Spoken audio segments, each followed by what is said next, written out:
Uh, editing is a tool.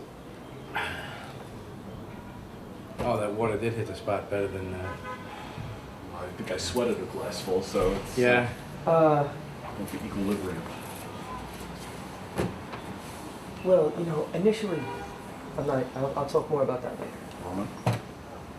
Yes, we're actually on. Okay, so the question, which I'm not exactly sure that you may have answered, is what is that other universe that flickers on and off that we were talking about earlier? What is it? Well, the first thing you might wonder is how big is it? And we get a clue to the possible size of that universe by comparing the 6 cosmic days of creation that lead from Genesis 1:1 to the creation of Adam in the first chapter of Genesis, which is a symbolic space of 6 days, and compare it to the 6 days since the time of Adam, which are a literal 6,000 years of creation bringing us to this time.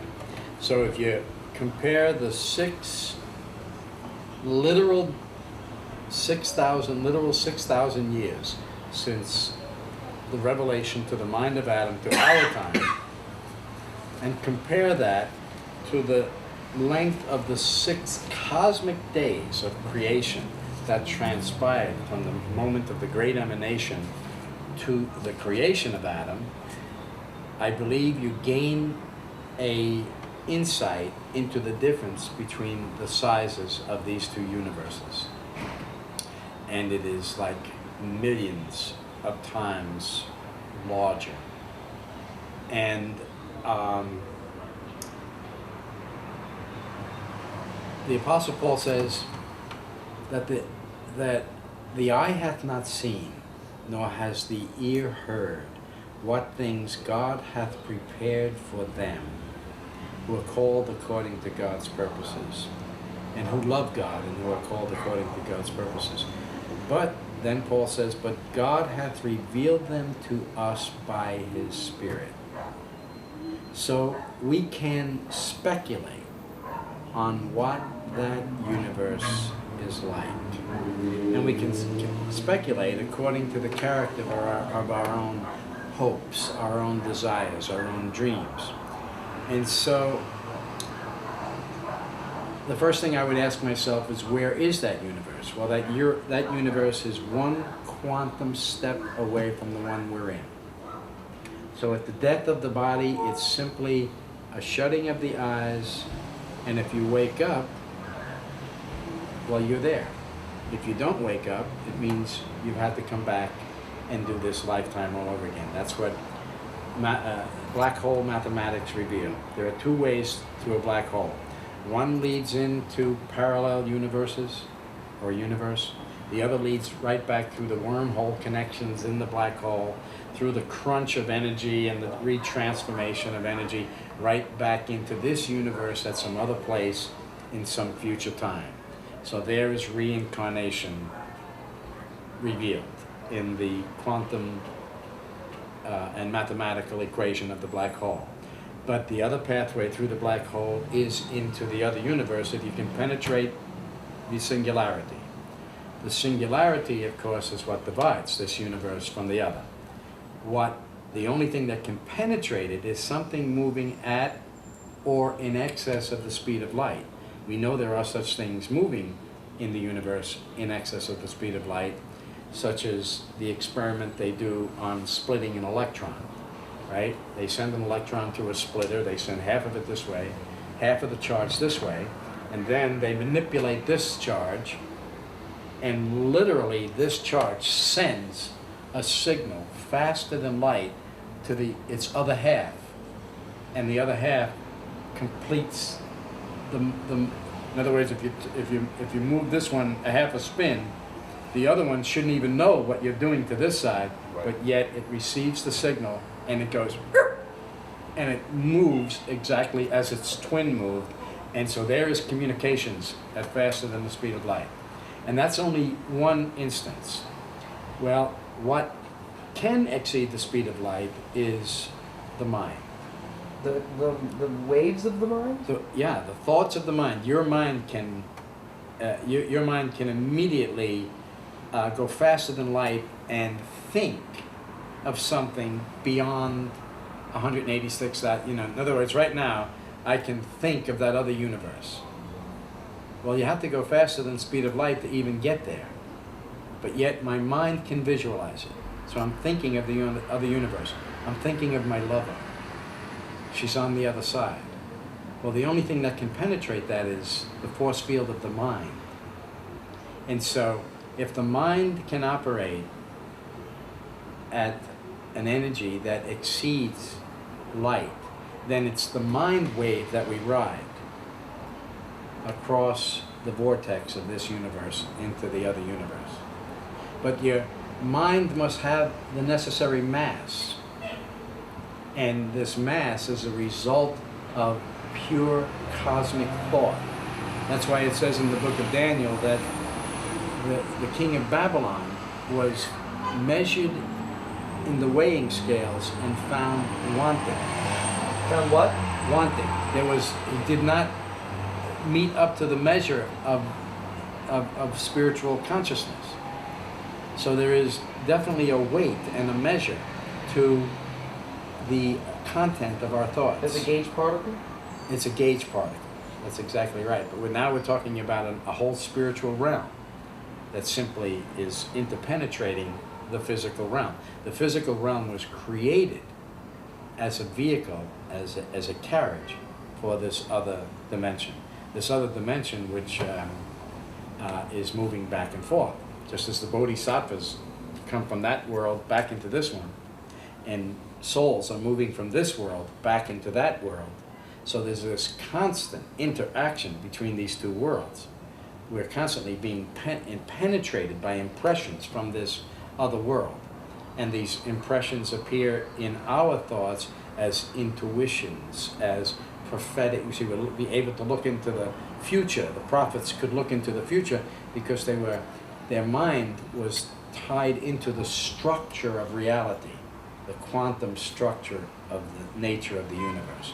So therefore they could prophesy of things that were getting ready that were going to happen in this universe, in this world. So it's the product of this interpenetration between the higher extra dimension and the dimension that we are familiar with, which we call our own, the lower world in which we all live. It's the interpenetration that gives us not only glimpses, but gives us hope in that these things exist, but also gives us the inclination to imagine what it is like.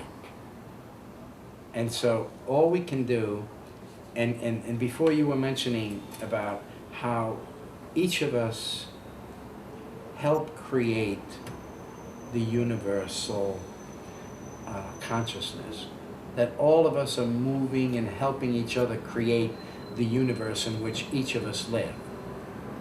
And so it's the collective effort of all the living organisms in the earth that are moving in the force field of this reality, creating the collective consciousness of our world. Well, if you are part of my consciousness, which you should be if my mind is aligned with God, if my mind is aligned with the thoughts of the Creator, and you are in the Creator's consciousness, then you definitely should be in mine if I am a Christ-conscious individual. So if you are in my universe, and you are in my universe, that means that not only do I have the power to bring you along with me into my universe, because I have affixed you in my soul. That's why the scripture says, what you bind on earth shall be bound in heaven, and what you bind in heaven shall be loose in heaven, shall be loosed on earth.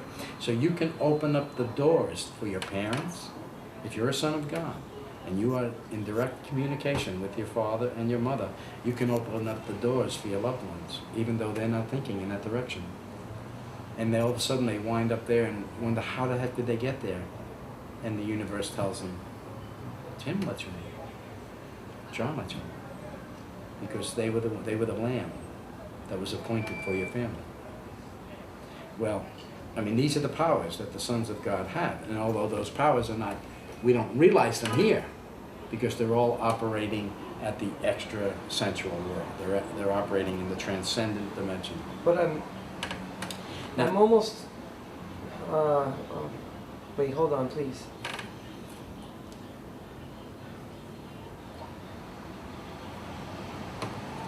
I think the meaning that you're trying to get across hasn't gotten across to me yet. Okay. And where I'm stuck is, because it's almost as if you're saying, and I know you're not really saying this, that someone who can see, like some people have tendencies to, like Gila, she has like a psychic tendency. Yeah. Some other, these are all what you're saying are impressions of this other universe. But your tendency has to be in conformity and in line with the reality, with the truth of that. It can't be an occult fascination and tendency to hallucinate about divine reality that does not include the substance of divine reality itself. We have a lot of false prophets, false psychics that are not really in tune with that universe. That universe is all about self-sacrifice. It's all about love. It's all about suffering in this world. But that doesn't sound like the mind to me. What you're speaking about, love, to me is not an intellectual concept. It's not the waves of the mind. But explain to me what you mean by the mind being the carrier, the vehicle into the singularity. How can the waves of the mind carry us into the other dimension? Because it's the mind that's being formed. The pure mind or the wisdom, the understanding of the structure of the quantum reality? Those are the pathways. Wisdom and understanding are the pathways of the tree of life. The tree of life is growing in the psyche of the individual, in the soul of the individual. The expansion of the Shekinah, which is divine wisdom herself, is rooted and grounded in the soul that is coming into conformity with the universe itself, the mind of the universe. So wisdom and understanding are the pillars, the two pillars that define the unified, balanced, harmonious nature of the soul coming to perfection. And then extending on the tree of life is love and power. And not power that is exercised by the children of darkness in this world, the power over other human beings. The true power that a child of light exercises is simply the power over themselves. This is the only individual you are allowed to rule over with force, is oneself. And then in the descent into the lower order of things, we begin to move still further down on the two pillars of the tree of life, and we come to the emanations of love. I mean, not love, but endurance and majesty. And then those things merge together at the place called Yesod, or foundation. And that's why Paul says there is no other foundation which can be laid. So there is no other psychic insight that can lead to the world beyond unless that psychic insight is based and grounded and rooted in the central pillar of the tree of life. The central pillar of the tree of life carries the meaning of love, because that's where you find it numerically. Love and unity find themselves on the pillar of the tree of life. So once you are in love with all that God has created, you are in love like the Bodhisattva with the lost, with the infirm, with the members of your family that are laboring in bondage in this world. This is where now you become the Tzaddik. The Tzaddik has descended the central pillar, has found his and her place in the lower world. the world of suffering, affliction, the world of the lower world of action. Having opened up all of the chakras, all of the sephiroth of the tree of life within oneself, you now have access. You have access to the mind of the universe, which is the supreme crown. You have access to the doorway that leads from here to there. So when the scripture says that out of Egypt have I called my son, well, the Bodhisattva can literally play upon that relationship between themselves and the Father and say, no, wait, I have loved ones here. It's my parents are lost. My brothers and sisters are lost. The world I live in is lost.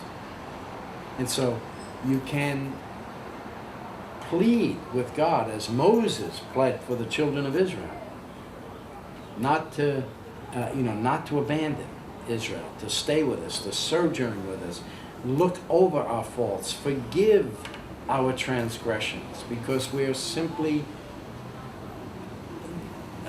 humans with all the frailties that God, you have built in to our mortal existences. So that one who has all of these things coming to perfection within themselves has direct access, not only to the other universe, because they can begin to perceive it with their mind. They begin to know the way. The way of cross is through the cross, self-sacrifice, destruction of the ego, the attainment of the central pillar, love, unity with all things. Having attained to that very sublime state of realization, as many thousands and thousands and thousands of humans have, from Francis to all of the saints of East and West, North and South, all of the 24 elders, right? The symbol of the 24 elders is all the ancients that have ever gone before us from all the other religious traditions on earth. These also bow before the throne of God, and they inspire us. And so having access to their wisdom, having access to the present unfolding inspirations that nature is revealing, we have access to the totality of all that exists, but only because my eyes cannot see into higher dimensions. All I can do is speculate it about them with my mind. And in the speculation, I can reason with God along the central pillar, which is not only love for God, but love for what God has created,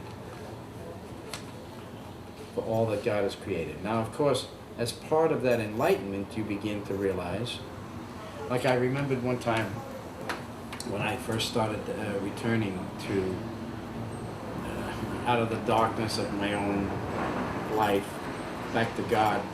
I went down one time and I went into the woods and I asked God about this whole idea of rapture. I said, how can that be? How can all of these worldly warriors and capitalists all imagine that they're going to be raptured away? Well, where's the meaning of life and death? What happens? And then, I get into the questioning of it. What happens when children die? Where do they go? What's the meaning of life? What's the meaning of death? And then, of course, knock, and it shall open, right? Seek, and you shall find. And then the whole concept, which is common to everybody, but it wasn't common to me at the time, the whole concept of the transmigration of the soul, the transformation from one state of existence to the other, the reality of reincarnation, that every soul is on its way to heaven. There is not one spark of life that will be left in this world when this world is consumed by the sun.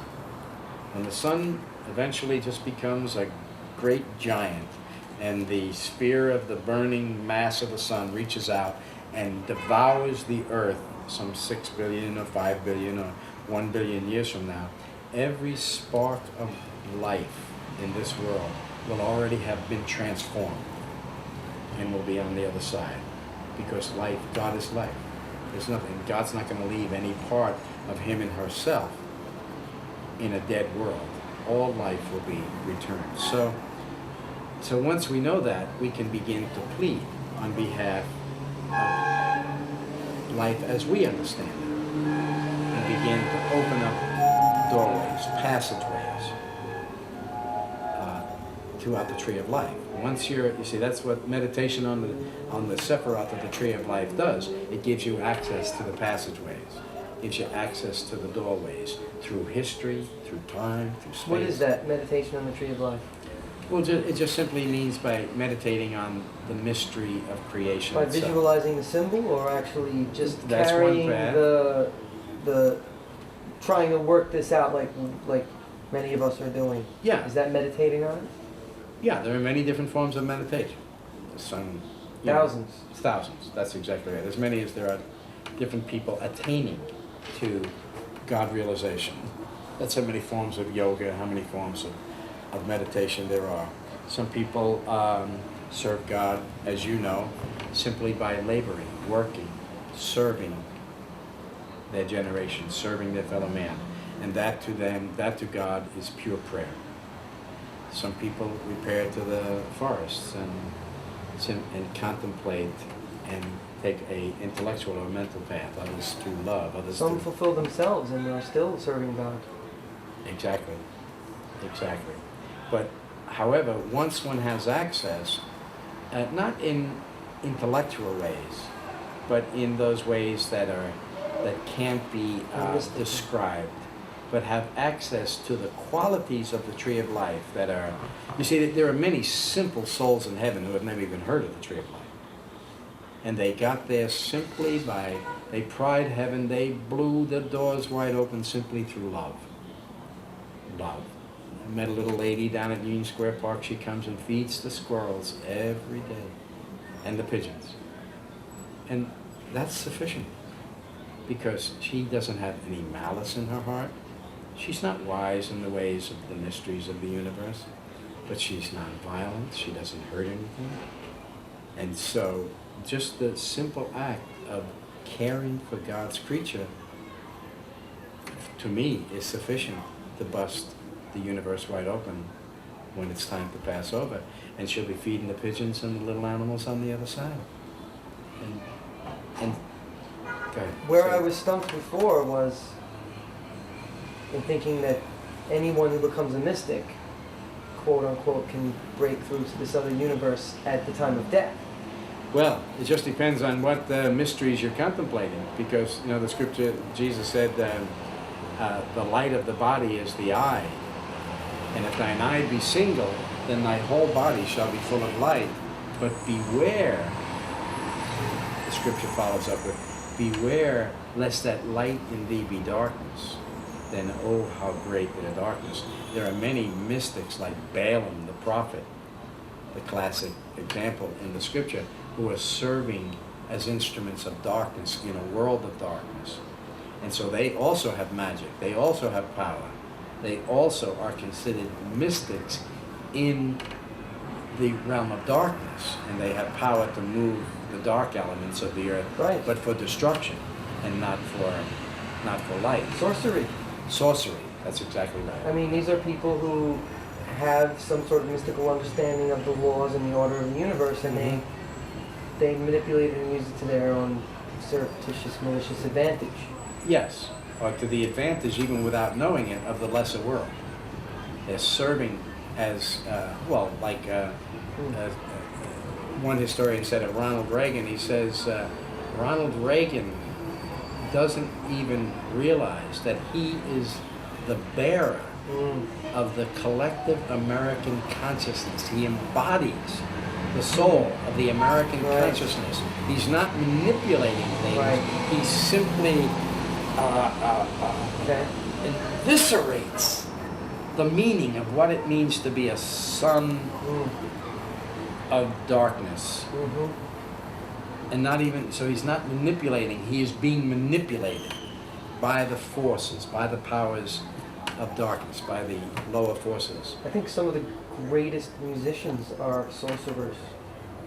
They don't really know it, but what they're doing is they're transducing that source of energy that passes through their chakra system into a different form of energy, which is a sound vibration, which penetrates other people's It touches electromagnetic those strings systems, within us. and it stimulates emotions. And we're going to leave.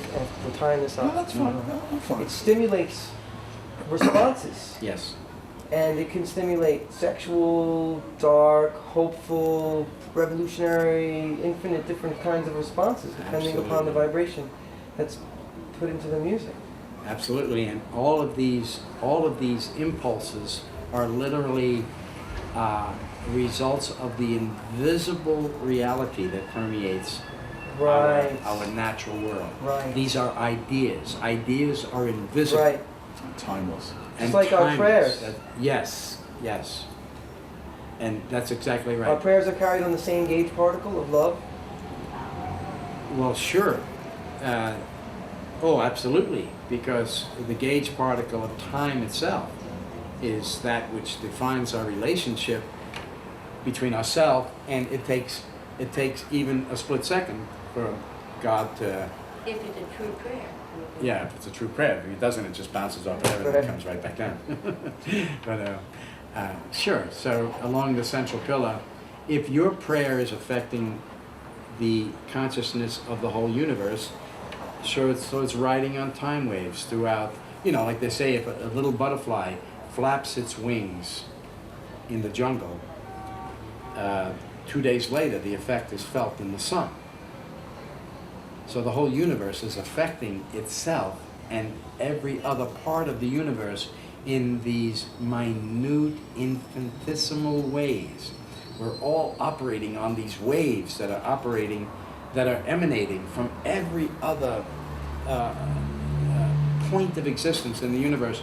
And so it's the same way that a prayer touches you first.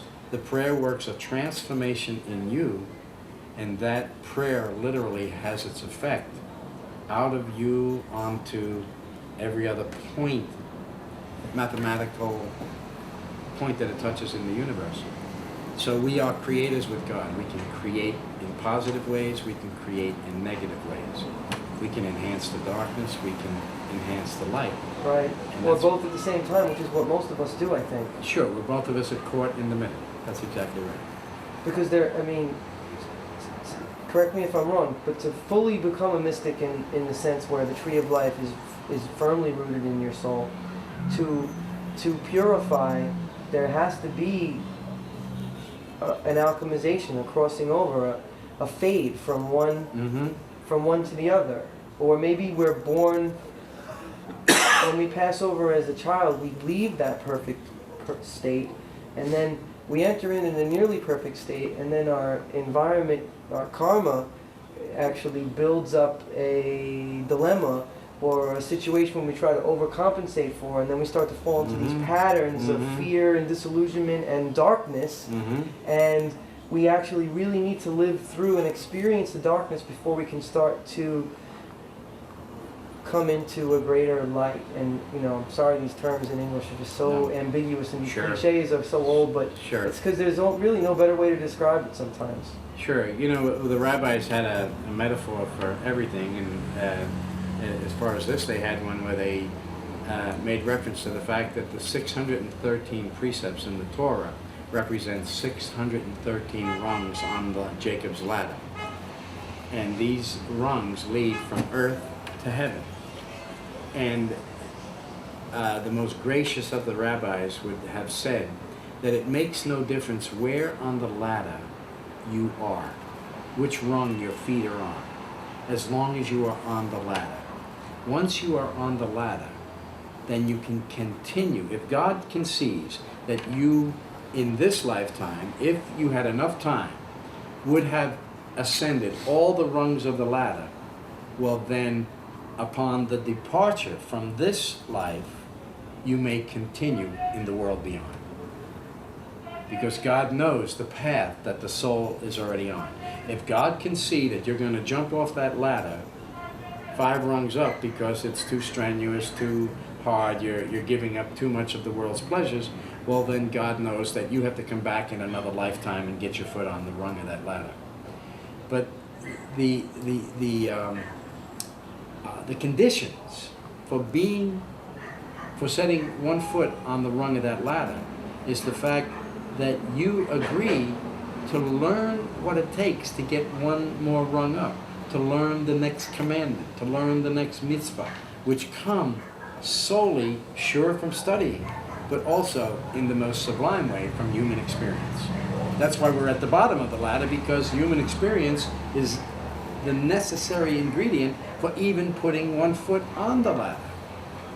I find the ritualistic act of just bringing the knowledge into your home, putting the book on a bookshelf, Yes, actually almost brings the knowledge into your body, into your being. it does, because the house is a metaphor for the temple in which we dwell, which is ourselves.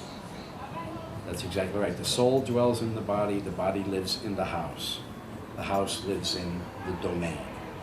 And exactly right. So as God sends the word into the domain and we bring the word into our house, that's a metaphor for the word having access to the true temple, which is the soul.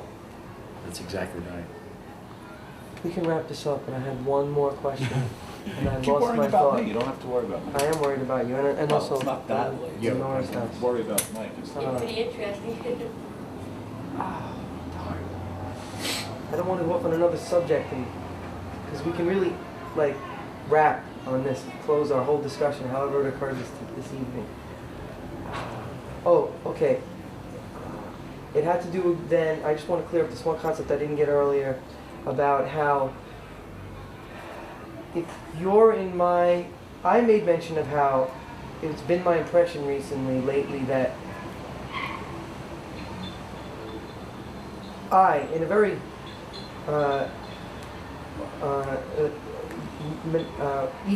megalomaniacal way, can say that something like that. That the whole world revolves around me. Everything. And it does. Right, I know. everything actually exists just for me. It's all just totally. You cut me, I bleed. More paradox. Another terrible cliche. But every single interaction I have, I was I'm going to die, and the culmination of all my experiences are going to be presented to me, and every little interaction, presentation, even stuff that I don't even know about, or I think I don't know about, stuff that seems so foreign to me, was all just this stage for me to gain these experiences, to bring to this point, and whatever happens at that point, I don't know, I get thrown in the wheel and come back, or what have you. Maybe by the time I'm 20 next time, I'll get to the place where I'm 70 in this lifetime. So you actually keep, progressing. But I don't even care if I progress. And I'm saying that, but within the paradox, simultaneously, it's not saying that you're unreal, although you are, but that the people who we are actually, who I'm finding that I'm connecting more and more and more with, because we're all becoming closer in proximity as we move towards that central point. We are actually all part of one another's illusion. We're all part of one another's, however you need to work it out. If your issues in this life are money, then everything in your life may be about having a career and, knowing rich people and being able to do that. Then you'll plant seeds in your life from the time you're a child to the time you die of people who will help facilitate that dilemma, that crisis, which will then break you, or not. Maybe you'll have to come back and get broken. So But will bring you to that point where you can break through, where you can actually tap into that other dimension, that other universe, or you can begin to conceptualize it in your mind and your feeling. Or prepare yourself for the conceptualization that will come soon enough. So if maybe the crisis, if you die physically before you actually die metaphorically in your life, so you'll have to come back. It's preparing you then, preparing you for that conceptualization. So this is all happening simultaneously. You mentioned something about if in this universe, this is my consciousness. But if you're in my consciousness, then you're in my universe, or something like that. I didn't get that, and how it ties into the whole illusion aspect. Well, if I'm a son of God, or daughter of God, if I'm a child of God, and I am having the same relationship with our Father in heaven as we have had to our own fathers on the earth. If our Father is loving, if our earthly Father was loving, and I say, Dad, I want to bring a bunch of my friends home this week. Some of them you don't approve of, some of them you do. You know Joe, you know Marty, but I've got a friend Eddie, you know that Italian guy that is kind of feeling bad about it. I'd like to bring him too. And all of a sudden your father says, now I'm not talking about having a mean father, I'm talking about having a loving, understanding father. And he says, all right, but look, here's the conditions. Either you talk to him or I'll talk to him. But he's not allowed to have a temper tantrum and break the bathroom window. He's not allowed to punch his fist through the glass. He's not allowed to sneak into the cabinet and steal the liquor. If he can agree, then yes, you can bring him to the house.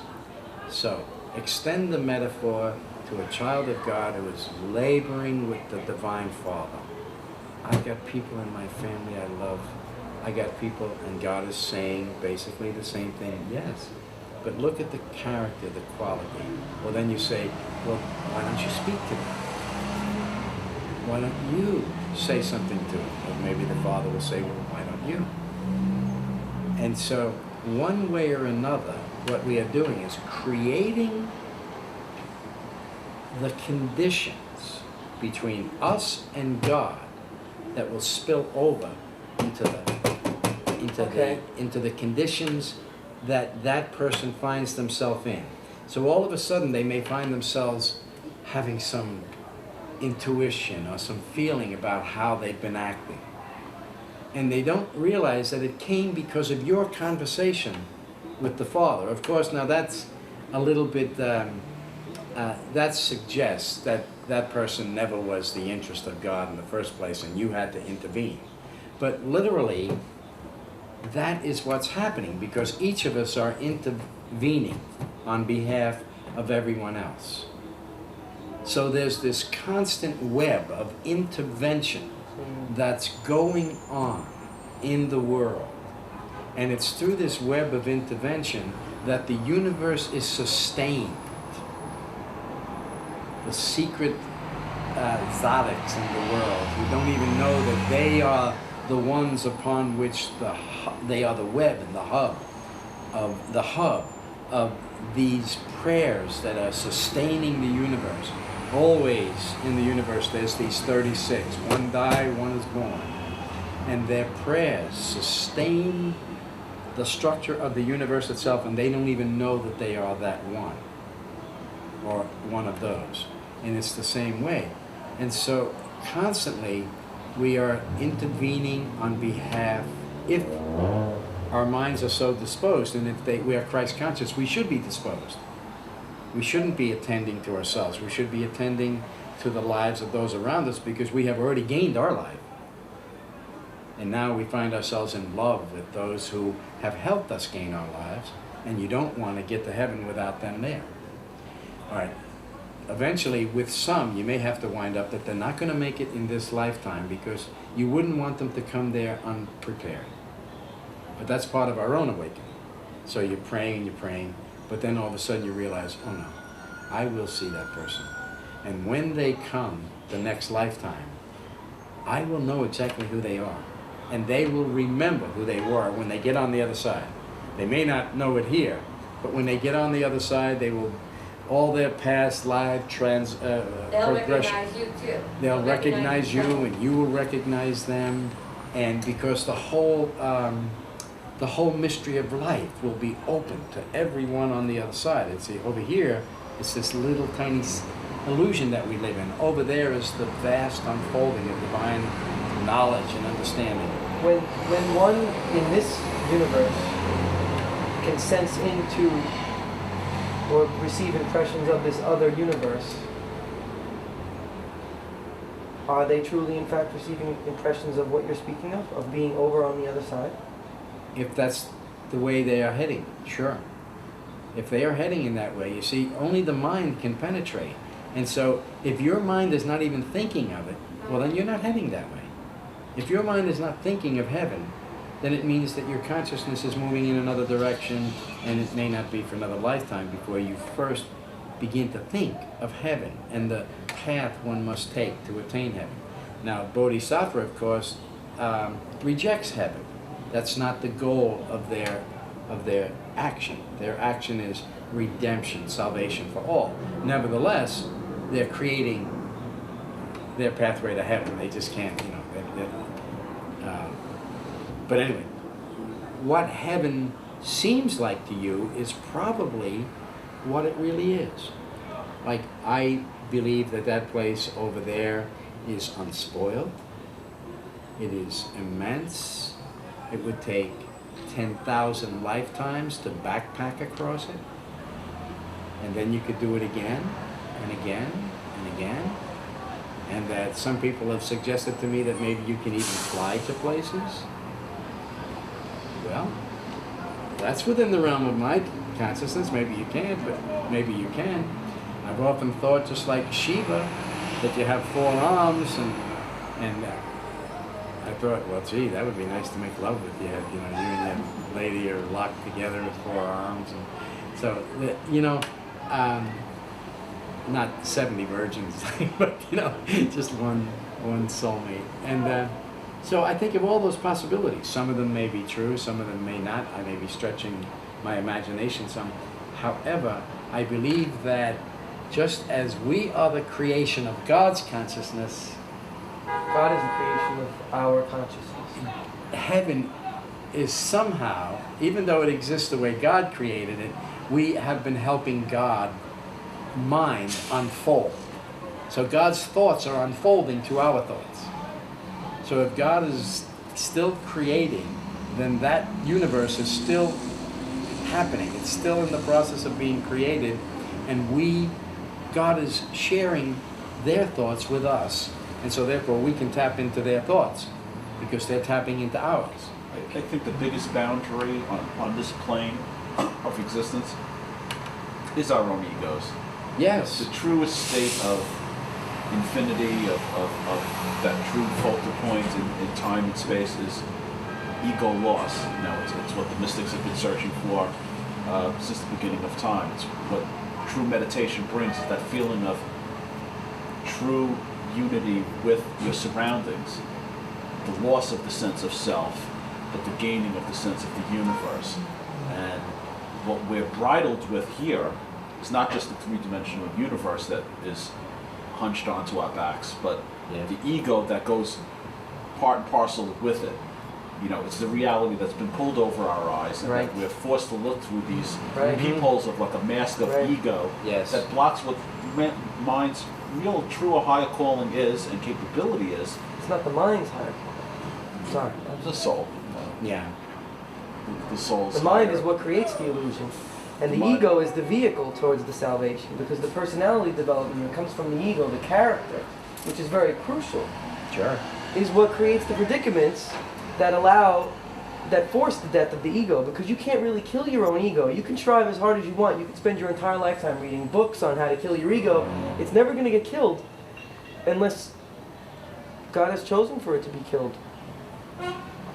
Right, but there were selective ways of through the power of just positive thinking and the power Of course. The concept of love itself means that there's a higher good outside of yourself, which is contrary to the definition of ego, the center of the you were talking about the center of the universe and others entering into your universe. You're missing the essential truth that there is a sublime state that is outside of that, which unifies all of us, and the ego is just kind of like this mask we all wear. It's like reality is like this big masquerade ball, and we're all just wearing these different funny faces. I love that. And really, we're all just the same. We're all just the mind of God. We're all just masks idiots. in this reality. We're all fooled. Really. Totally We are. We're totally fooled. It's like saran wrap is pulled over us, and we're like pushing through, and our finger, and we can feel it, and there's this thin space between us and like something out, like Logan's Run, that outside like existence. Probably the rungs are like wearing saran wrap together. Right. Can you visualize, like, in 3 dimensions, like small little lights, but like millions of them, like the Milky Way, around, like let's say a focal point, moving toward that point, and it's sort of like, if you connected all the dots, kind of like be a web, and that web is a soul family or a tribe, you know, and you know, it's different than your physical family. It's your spiritual family. And there may in fact be an infinite number or several spiritual families. They're somehow overlapping in that same image, but separate. So they're not synthesizing and the universe converging. looks like you've got They're- one spiral galaxy, and then another spiral and then galaxy. different forms of energies, just like when you can see light. You know how sometimes it's beautiful what they do with light and even with sound at the same time. You can feel the light when they use the sound with it, like, you know, like they emanate the sound vibration from the light at the same time as they increase the intensity of it. And it almost feels like the light bulb is breathing, or that light source may in fact be breathing, right? So you can almost visualize like steam, you know, like energy like dissipating into the cold air around this life form, this soul family that's converging from this farther reaches, actually moving in closer and becoming in closer in proximity. Just these little lights like bouncing off of each other. It's the energy of the God's thought that's still happening, probably. I think that she's onto something. My little fascination was sort of along the image of Star Wars. In a sense, it says in the 12th chapter of Daniel that those who turn others to righteousness will shine as stars forever and ever. So I think of the epic of the sons of light and the sons of darkness that have unfolded over the last 6,000 years of human history, from the time of Adam to our very own time. Now, 100 years from now, students are going to go to class, and the world is going to be entirely different then. And the mythological will be the real. The transcendent will be that which is totally understood and part of everyone's present consciousness. So students 100 years from now will learn the history of the 20th century. And it will be put in the context of the history of the preceding 6,000 years. And the teacher will say to the students, you know, it was just 100 years ago that the sons of light were in the earth. And they came here and they completed the epic struggle between light and darkness. And that's why the world is as it is today. That's why we have justice and righteousness, because only 100 years ago, the sons and the daughters of light fought the final battle. 1,000 years from now, students are going to be sitting in class, and the teacher's going to say, 1,000 years ago, the sons and daughters of light were in the earth. They came from heaven to open up the way for us so that we can understand that we are from heaven too. What did they do in the earth? They fought the battle between light and darkness. They were here at the time of Armageddon, and the kids will have no concept of what that is until they see the films.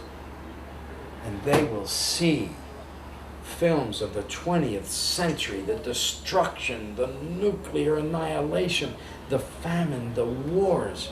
And the teacher will say, and at that time, the sons and daughters of light were in the earth making war against the sons of evil. 10,000 years from now, students will be sitting in class, and the teacher will say, 10,000 years ago, the sons of light were in the earth. And the students will say, where are the sons of light?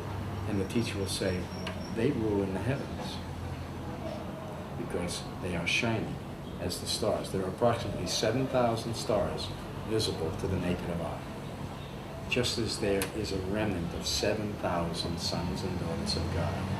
And so the stars in heaven represent the realm of the sons and daughters of light who are ruling in the heaven. That's why when the door shuts on this age, there would be no more rulers. Those who have been sons and daughters of light in the epoch of darkness, in the age of darkness, will rule in the heavens for all time. And for millions and millions of years, children will be coming from earth, and their whole aspiration in life will be to meet the sons and daughters of light, because they rule in heaven, and they lived here on the earth 1,000,000 years ago. What was that like? Well, 1,000,000 years from now, the 6,000 years that the sons of light lived in the earth will be just like a lightning stroke. It was a time when lightning struck the earth, and the sons of God came from heaven, and they destroyed darkness. They destroyed the evil, and it was an epic war. First they overcame themselves, and then they destroyed the darkness. Without weapons. Without weapons. That's exactly right. And now the earth is still a sun. This earth is still radiating the light. Is that world this planet, or is this world somewhere else? This planet. Children will always be being born on this planet until this planet dies. And children will always be sojourning all over this planet to the places where the sons and daughters of light lived. This is where the battle was fought. This is where 10,000 were crucified. This is where... It is an incredible gift that we have been given by our higher sense, by the viewers we have into these other dimensions, that they give us the epic stories and the archetypal hero's journey, which recreates itself for modern times. Yes. As in Star Wars, because it helps to plant the seeds, I believe, in the sons and daughters of light that are being prepared, and we all have to walk into the light from the darkness, where we were bouncing around blindly and almost randomly, although nothing is random. And yet at the same time, the beginning and the ends of our lives are sort of destined, but everything that happens in the middle, well, there's different paths. But you're bouncing around and you make certain connections and you hear a story like you see Star Wars, and then, I think it might be sort of like a shock therapy. Because you can't, your body system would be blown. Even the more subtle external systems that you can't see, that Western science doesn't recognize, the fuses would just be absolutely blown. Yeah. If you were given it all at once. Can I use your phone? Sure. I just We're realized. going to wrap up. Dawn is We're going to definitely wrap up. And so, as you've mentioned before, there's that angel that stands in the way and only allows you to go as far as you can. As you're able. And so in different levels, you're initiated into a newer depth of understanding. Yes. And so I don't even, really want to say this on camera, but it doesn't matter. What Star Wars, in a sense, has done for me, I mean, aside from being just a compelling, intriguing fantasy, is that those things which most of the world see as magic and unreal, the seed's been planted and developed to a point where they start to become real and acceptable, and they don't blow your fuses. Right. So, for me, like, when I went knocking on somebody's door in California who I was told was a healer, and he opened up the door and said, "I've been waiting for you," it was a very normal Sure. Because kind of, it was like, I'm the Bodhisattva, and I knew you were coming, and I've been expecting you. Exactly. And someday you'll do that for someone else. Sure. And that's just the way it And is, that's because not a I'm strange moving too. occurrence. No, it's not. That's what I'm saying. Yeah. We're all moving. He's just a I'll few take rungs the- up the ladder. Anybody else? See? No, thank you. Yes. I don't mean that. No. Yes. So that's, I think that archetype is such a one. I mean, without it, the children 1,000,000 years from now, well, I should say with it, the children 1,000,000 years from now can also gain a sense Oh, yeah. of what actually occurred here, Oh, yes. and it's channeled. And they will be all that we are attaining to. And it'll be like that light that really illuminates it, so I can feel that. Because the earth, you see, is becoming a sun. Once the kingdom of God touches the earth will ignite. It will ignite in the universe. It will be a sun. And then we will continue to brighten and brighten and brighten until the point of extinction, at which the whole purpose of, from the Big Bang to now, the evolution of the human soul has occurred, and then can disappear back And into it's the... all on the other side. It's all on this side. But then, do we go back to the state of before the Big Bang? That we'll understand when we get there. Oh. Okay. And it will be as acceptable. Hello? Well, I know this beautiful voice. Good. How